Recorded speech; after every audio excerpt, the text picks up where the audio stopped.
Hey, what is going on, guys? It's DK. Back at you with another video here. Today on the 4-game NBA main slate here on Thursday. A couple things before I get into the video. If you're new to the channel, my name is DK. I make daily videos here talking about NBA DFS as well as NFL DFS and Draftkings. Also, I'm running a weekly giveaway. How it works, all you have to do is leave a like and a comment in the video. That's one entry in the giveaway. Max one comment though per video. So it starts my Monday Night Showdown video that I uploaded at the beginning of the week. We'll go throughout the week. We'll end my Monday Night Showdown video at the end of the week. So however many videos I've uploaded for the week, you enter the giveaway that many times. So if I have 10 videos uploaded for that week, you enter the giveaway 10 times. And the winner receives $20 PayPal for myself. But with that out of the way, let's jump into the video. So first, let's look back to see how my lineups doing here from Wednesday. So this is my final lineup here. Kind of went with the game stack of the Pelicans-Bucks game and paired them with Lowry and Sabonis. So Lowry is pretty chalky. In the high dollar tournaments, he was over 50%. In cash games, he's about 70%. Just had another really, really bad game. The minutes were there. Everything was there for him to have a good game, and he just had another back-to-back really bad games for Kyle Lowry. If I could go back in time, I still think I would play him, right? He just had such a high floor with those minutes, playing about 40 minutes. The game did blow out, too, so he got pulled with like 4 or 5 minutes to go. So, like I said, I don't think that was a bad play necessarily. I think we just got a bit unlucky with him having a really, really bad game.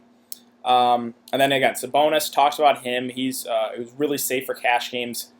He also got in foul trouble. Probably got robbed of like 3 or 4 minutes, so he could have got definitely into the 50s, but 47 for 8.2K. We'll take that all day.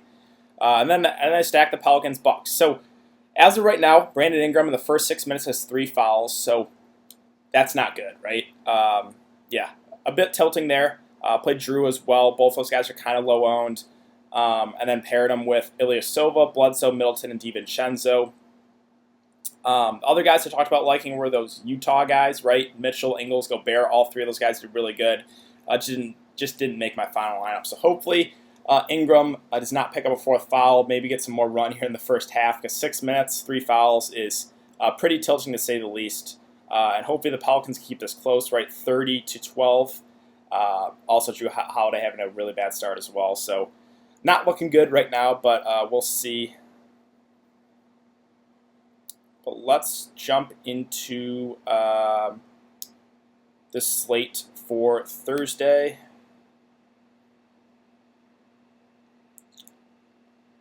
Four games. Only 2 of them are out right now for the over-unders and the spreads. Philadelphia, Boston sitting at 210. Boston favored by 1.5 points. Mavs, Pistons at 220.5 with the Mavs served by 5. So this slate is a pretty interesting one. The Philly-Boston game not necessarily appealing for DFS purposes, but all the prices are down on guys in that game. And we do have some injuries to talk about. Cleveland, San Antonio, there is some blowout risks. Cleveland surprisingly kept it close tonight against Houston, of all things. They've been getting blown out by really bad teams, and they keep it close against Houston. That was a little surprising. Now they're going to match up on the road against San Antonio. Again, there is still blowout risk there. Dallas and Detroit, probably my favorite game stackable game. 2 middle-of-the-road defenses. This over-under is, 220. So as right now, of the first 2 games, it's the highest of the night. And then Portland, Denver. Again, Denver pretty solid defensively. But that's kind of just a brief overview of this 4-game slate. So let's talk about players and their prices. At the top is Drummond at 9.6K. So him and Blake Griffin, I think, are going to be pretty low-owned for this slate just because of recency bias, right? Drummond got into really early foul trouble against the Pelicans, played limited minutes, only 25 minutes, had 26 fantasy points in that time. Normally in close games, he's going to get 35 or so, maybe a little bit more. This is a spot where Dallas, not the best guarding bigs. So I do have some interest here in Drummond at 9.6K. The tough part is there's a lot of good centers in this slate, right? We got Embiid right here at 9.5K. Anytime you get them under 10K, I do like the price for that. This is a decent spot against Boston, right? We just saw what Sabonis did to Boston. Boston, not very good guarding bigs either. Like Cantor, not a good defender. Neither is Tice, really. So Embiid at this price, I think, stands out as a pretty good play as well. And then Jokic, too. He's been a little bit up and down. But we know the upside is there when he's having a really good night, right? He has 50, 60 fantasy point upside. And in close games, he will get over 30 minutes. So another center that I'm very much considering. And then same thing with Whiteside, right? They're going to need him to guard Jokic. I don't really think Skal Labissiere is going to be able to handle Jokic. So all four of those centers, again, it's a tricky slate because all four stand out as pretty decent plays with Drummond, Embiid, Jokic, and Whiteside. So you will have to make some tough decisions with the centers at the top. LaMarcus Aldridge here at 7K, I think stands out as a pretty safe play. It's a good matchup. The concern is, the potential blowout, right? The Cavs on the second night of a back-to-back, and they've been really bad, even though they did keep the game close tonight against Houston. But LaMarcus Aldridge, in close games, he will get 35 or so minutes, and he's been really consistent. 40, 32, 47, 40 fantasy points. This is, again, a good spot. 7K, he looks underpriced, so I think he stands out as a pretty safe play there. For Porzingis, I like the price tag on him. I know he hasn't really been that good this year. He really hasn't. He's gotten some foul trouble. There's been some blowouts here. That's why the minutes been somewhat limited. The game against Sacramento stayed close. He had 37 minutes. Detroit runs big, so I think Porzingis is going to have to play big minutes. I think around 35 or so. I know he's been really bad, but 6.4K, that price makes him firmly in play. Now the two Cleveland guys, if you think this game stays close, I think you play those guys with Love and Tristan Thompson. It's all about how you feel, right? If you think San Antonio blows them out, you probably fade them. If you think Cleveland keep it close, I think Love and Tristan Thompson probably get around 30 minutes or so, and it's a good spot against the Spurs. So it's all about how you feel, right? Let's see. Horford in a revenge game here against Boston at 5.9K. Doesn't stand out as an amazing play, but I think he's fine if you get there. Jakob Poeltl, probably not for me with Marcus Aldridge back. Millsap, so this is pretty big news. He's currently listed as questionable. If he can't go, Jeremy Grant would definitely stand out as a really solid value play. I think he would pick up a start. So that is, again, something we will have to monitor going into tomorrow. Powell, so him and Kleber, maybe a little bit of boost minutes-wise because, again, Detroit runs big. They usually have two bigs on the court at all times. They really haven't been good this year. Dwight Powell did have that one breakout game against Minnesota, but other than that, he's been pretty disappointing. You could give a look there, but I don't think he's my favorite value play. Tice, so these Boston guys, Boston bigs, him and Cantor are probably going to have to play decent minutes here against Embiid. I think he's an okay option. I think I would prefer taking a shot, though, on Cantor off the bench, who just has the better offensive game. So, yeah, both those guys are decent value plays, right? Philadelphia runs big, so I think they're going to have to play some decent minutes. Christian Wood, you can always look to him for GPPs, right? In limited minutes, he's a guy that can get you there. If the game blows out, he will get extended a bit. Jeremy Grant, again, if Millsap misses, I think he would stand out as a really good value play there at 3.9K. Other options, let's see. I think that is basically it. So let's move on to power forward. Well, I guess I'll talk about Boban really quick. I guess there's a slight chance maybe they start him. He really has been kind of only getting run in blowouts. Again, the game against New Orleans, he got run 23 minutes, got 42 fantasy points. So Boban is a really productive fantasy point per minute guy. It's just whether or not he can get the minutes, right? So I think there might be a chance, Dallas could start him against Drummond. We'll see. If he does pick up the start, I would obviously have interest there. But let's move on to power forward, Tatum. So these Boston guys, it's really not a good spot, but we have Gordon Hayward questionable. He left the game. What was it? It was taking a hit to the nose, maybe a concussion, I think. Concussion protocol, possibly. We got Marcus Smart questionable as well. If both those guys can't go, then obviously Tatum, Brown, and Kemba Walker are going to have to carry the load offensively. And I know this is not a good spot, but they're all cheap. And they would get a huge boost with those guys being out. So that will be something we'll have to monitor going into tomorrow, right? I would definitely consider these Boston guys, even in a tough spot, if both Hayward and Marcus Smart are out. Tobias Harris, I think he's okay. He's been, a bit up and down, 49, 24, 41, 41. He's a guy we know will get the big minutes, right? Not really the best spot, but if you land on him, I don't mind it. Blake Griffin, so again, him and Drummond, I think, are going to go lower owned because of recency bias. Blake had a terrible game. 1 of 9, 11 fantasy points in 34 minutes. That's just insane, right? So he's going to be super low owned, but this is a pretty decent spot in my opinion. So I wouldn't hate going to, looking to Drummond and Blake. I think those guys go very low owned on this slate. See, Gordon Hayward, again, we have to keep an eye on this injury. If he can't go, it's obviously Brown and Tatum that get a boost. Kemba gets usage boost. Carmelo at 5.8K. Yeah, another one of those. If you land on him, it's okay, but I'm not going to go out of my way to play him. Dorian Finney-Smith, a guy the minutes are kind of all over the place. He's a very, very low usage guy, but you got to take some shots on a short slate, so I guess I don't hate him. Again, Jeremy Grant would be a really solid value play in my opinion if Millsap does miss. Plumlee, revenge game here against Portland. He's a guy that will get 15 or so minutes in a close game. If the game blows out, he'll get like 20, and he is pretty productive when he gets time. So I don't hate him either as a value play. Osman was decent, but in a close game, I think he only played like very limited minutes. So you can't feel great about that.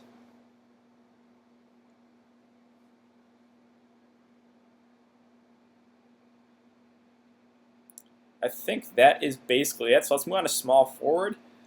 So Luka at the top at 11.4. He's had 3 straight, somewhat disappointing games for Luka.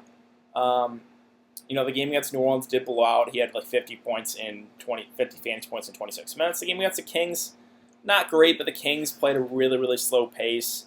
I think he's interesting because I think people might get off of him because of the recency bias. 37, 49, 46 fantasy points. Right, he hasn't been amazing, but we know the upside's there with Luka, and he's obviously I think a pretty safe spend up. So no issue if you want to go Luka. It's just whether or not you feel comfortable with some value plays to get him into your lineup. Now Ben Simmons, this is a pretty juicy price tag in my opinion. He had not the best game there against Denver. Denver pretty solid defensively. But before that, he's been really consistent, right? 52, 44, 42, 56, 42 fantasy points. He's playing big minutes in close games. The price tag's appealing. Again, this game in general, not super appealing, but all the prices on these guys are down. So that's why it's kind of a tricky slate, because I think everyone is definitely in play. Even the guys in the tough spots, like the Boston, the Philly guys. Ben Simmons at 7.6K I think stands out as a pretty decent play. I think he's safe at that price. DeRozan, again, if you think this game is all about whether or not you think Cleveland can keep this game close, right? If you do, you probably play one of like Love and Tristan Thompson, and then you run it back to maybe DeRozan or Marcus Aldridge. If you think it blows out, you probably fade the game. So again, it's all about how you feel. I think there's a decent chance it blows out, right? But you never know. Again, the Boston guys, Tatum, Brown, we can definitely look there, even in a tough spot, if both Gordon Hayward and Marcus Smart miss. So Will Barton got a huge game, game against Philly, 40 minutes, 53 fantasy points. Now that was definitely in part to Jamal Murray going down at the beginning of the game, right? With Jamal Murray going down, that was a lot of usage to go around, and Will Barton took over.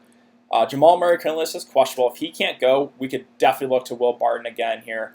It's an up-tempo game against Portland. Even if Jamal Murray plays, I still think Will Barton is a pretty solid play here at this price tag.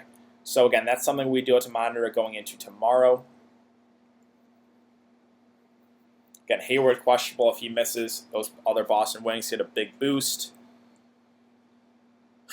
Let's see. Kennard, Josh Richardson, probably not for me. Hardaway Jr., a little scoring dependent. Don't mind that. Bazemore, I think there's better value plays. Clarkson is okay, right? He got a little bit extended in that game against Houston. I want to say he played like 25 or so minutes, so I don't hate him as a value play. Thibault actually has been pretty decent. He's been getting decent run too, 32 and 26 minutes the last couple games. He's been knocking out some threes, so I think he's in play as a value guy. Kevin Porter Jr. off the bench actually got some decent run as well. Maybe if the game blows out, he gets a little extended too, so I think he's a value guy you can consider.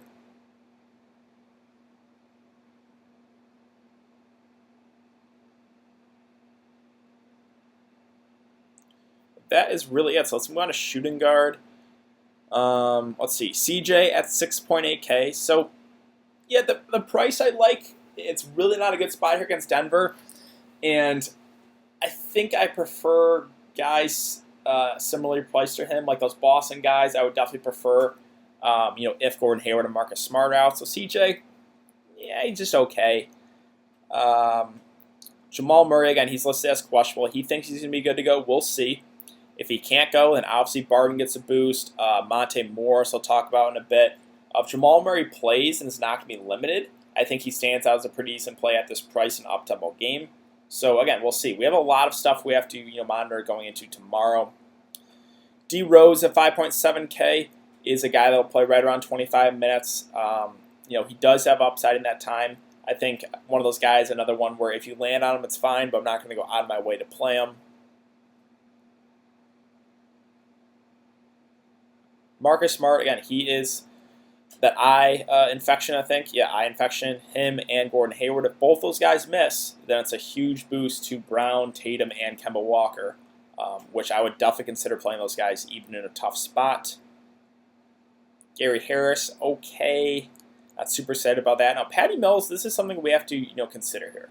He's played 36 and 33 minutes in back-to-back games. Now, before that, 23 and 16. So, I don't know if we can expect him to continue to play like 35 minutes a night, but just going off the last couple games, if he's going to play those type of minutes, I think he's very much in play as a value guy. So, you can never really trust Popovich, but if Patty Mills gets 35 minutes, I think he stands out as a pretty decent value play there.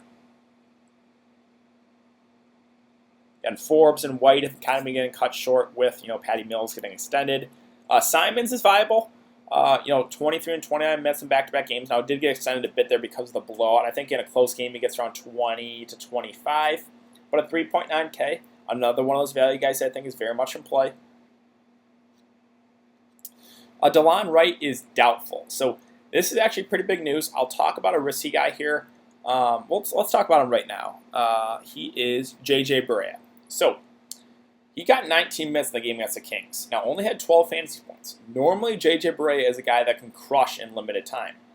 So, if DeLon Wright is out, I think J.J. Barea is in this rotation. I think he gets 15 to 20 minutes. At this price, he stands out as a pretty good value play. Now, there's always a shot that he gets a DNP CD, right? I don't think he's like guaranteed to play the minutes. But if DeLon Wright is out, I might take a shot on J.J. Barea there at basically mid-price.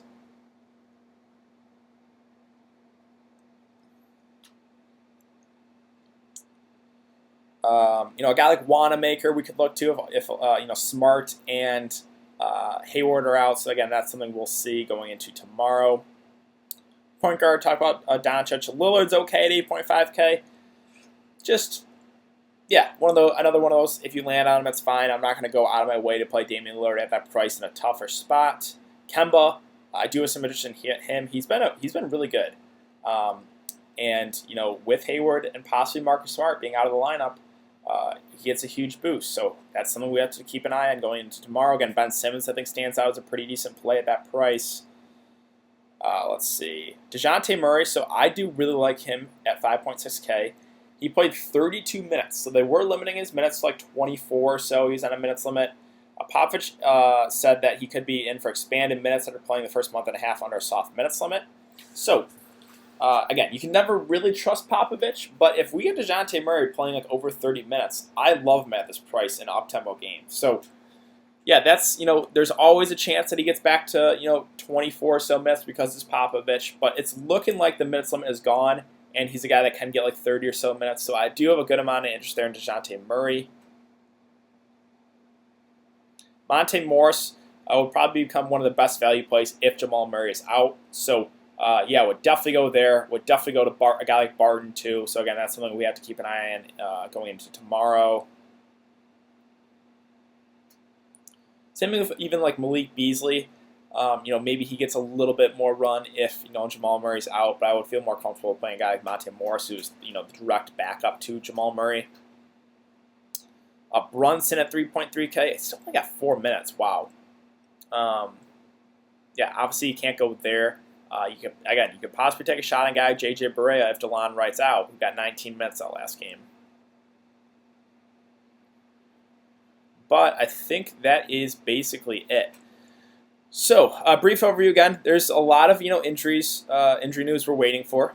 We got the status of Jamal Murray, the status of Gordon Hayward, the status of Marcus Smart, the status of Paul Millsap, DeLon Wright as well. So, there is a lot still up in the air on the slate, right? And I think there's a lot of different ways you can go, too. Like, no single game stands out. The Philly-Boston game, Again, two good defensive teams, but the prices are all down in that game. Cleveland, San Antonio. The prices are very fair on the San Antonio guys like Aldridge and DeRozan, DeJounte Murray. Same thing with the Cavs like Kevin Love and Tristan Thompson. If you think that game stays close, you probably target a couple guys in that game. Dallas, Detroit, the two Detroit guys at the top, Drummond and Blake, I think go a bit lower owned because of recency bias. Kind of maybe the same thing with Dallas too, right? Porzingis hasn't really been great, recently. Same thing with Doncic. So I do have some interest in those guys because I think they would be lower owned. And finally, Portland, Denver. The Portland guys, no one really stands out as a great play. On the Denver side, there's a lot up in the air, right, with the status of Millsap and Jamal Murray. But that's kind of what I got. So just bring this up, guys. I will not be live streaming. I will actually be out of town here for a few days, going on vacation. I will not be, making videos or live streaming. So I do apologize for that. I could possibly get a player pool maybe, a few days. We'll see, on Twitter. But I apologize. This will be the last video. I'll come back Monday, so I will have videos again, starting Tuesday and live streams. But from tomorrow into Monday, I will not be uploading videos or live streaming. So I do apologize for that. Again, maybe I could do a player pool if I have the time on Twitter. But I think that's about it, guys. So I do appreciate all you guys coming to check out the video. But I will have a video up also for the Thursday night showdown slate right after this. So be on the lookout for that. But again, after that, I will not be uploading or live streaming until the Tuesday slate. So thanks again for coming to check out the video, guys, and I will see you here in a few days.